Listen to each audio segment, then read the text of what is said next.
Hey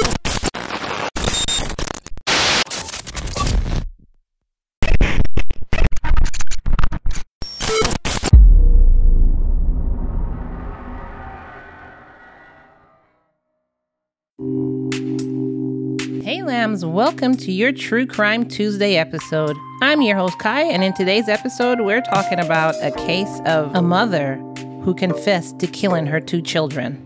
Before we begin, I want to remind you that this episode and all my episodes are sponsored by my lambs and Patreon, patreon.com/Love and Murder. If you want to be a sponsor of Love and Murder, just go ahead and join our Patreon. You get so many bonuses over there, and I'm going to tell you about a Kai Rants episode that's coming out today that utterly pissed me off. If you want to hear that, patreon.com/Love and Murder. Now let's get into your True Crime Tuesday. On Tuesday, August 24th, 2021, police said someone called them to Coventry Manor Apartments in Southwest Baltimore because something smelled bad in the apartment. When police got there, they had to force themselves into the apartment, and what they found, they will never forget. They found 2 children with their bodies decomposing. There was a girl found in the bathtub with, quote, an apparent clothing object still dangling around her neck, and a boy found laying face down in a sleeping bag in the living room with a trash bag still over his head and a knife in his chest. Detectives noticed that no parent was around, and so they began the investigation to find out where the children's mother was. Quote, our detectives worked really hard to locate her, and once she was located, detectives did a phenomenal job and was able to extrapolate a confession from her that she is responsible for the death of her 2 children. Police found 28-year-old Jamaria Hall while trying to get into an Uber in Baltimore County, and when they arrested her, she waived her Miranda rights and confessed to murdering her children during the interrogation.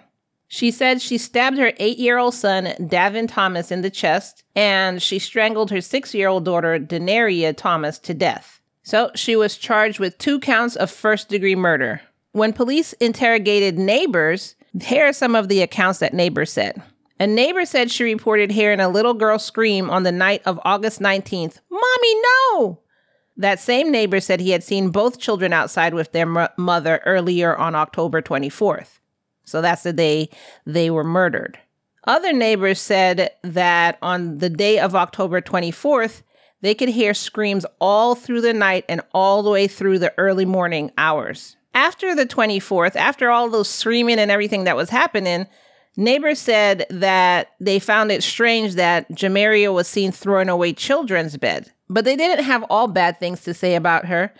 They said that she had recorded a podcast called Be More Charming with her 2 children. So it was her and her 2 kids. And in it, you can hear her saying, quote, y'all been driving me crazy, but I love y'all kids. And one of the kids were saying, quote, I love you too.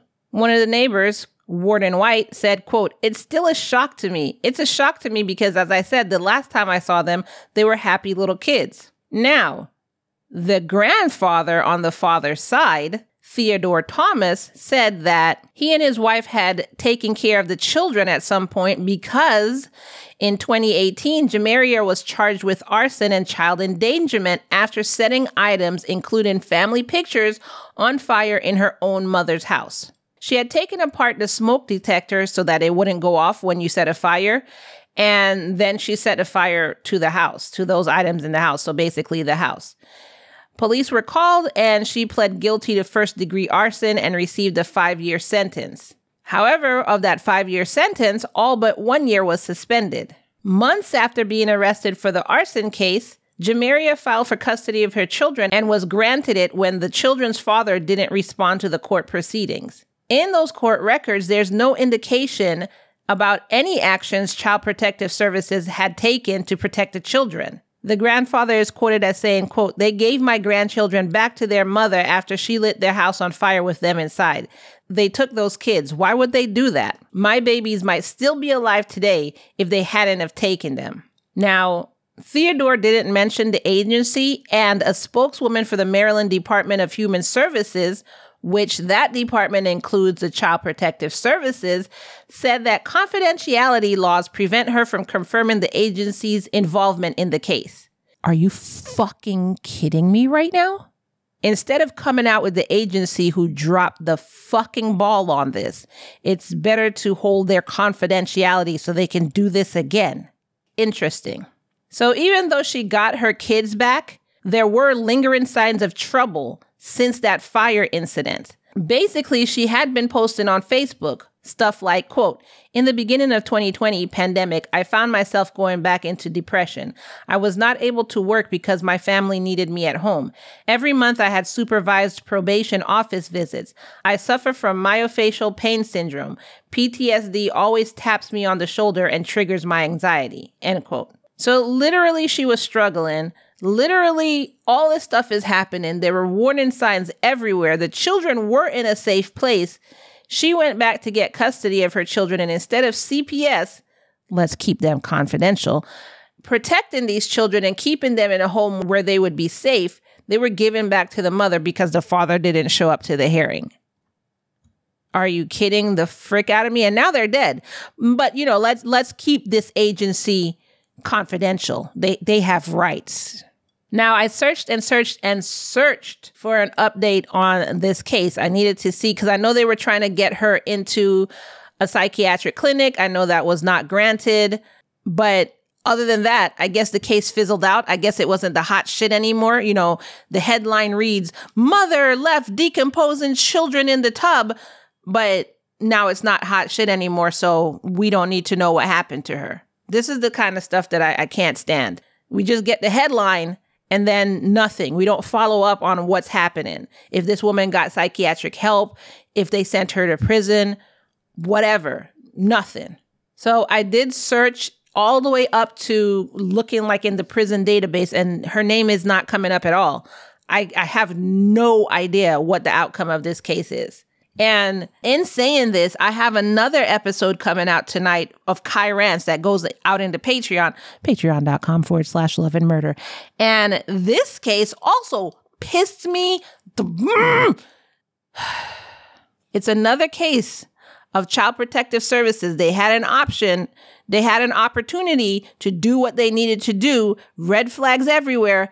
But instead, they chose to keep themselves confidential.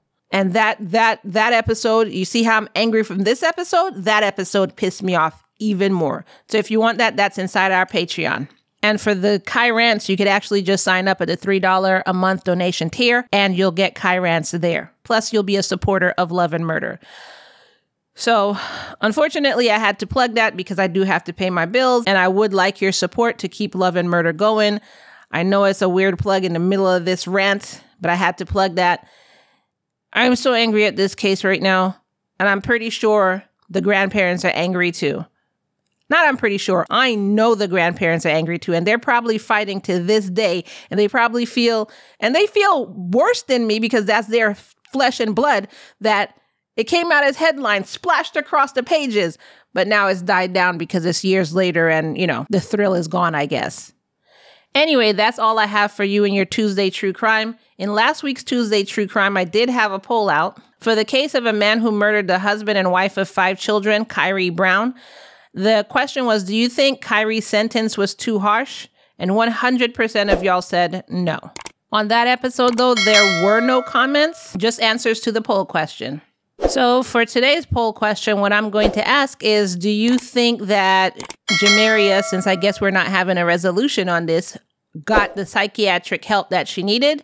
Or do you think she's just in prison? Or do you even think that they released her?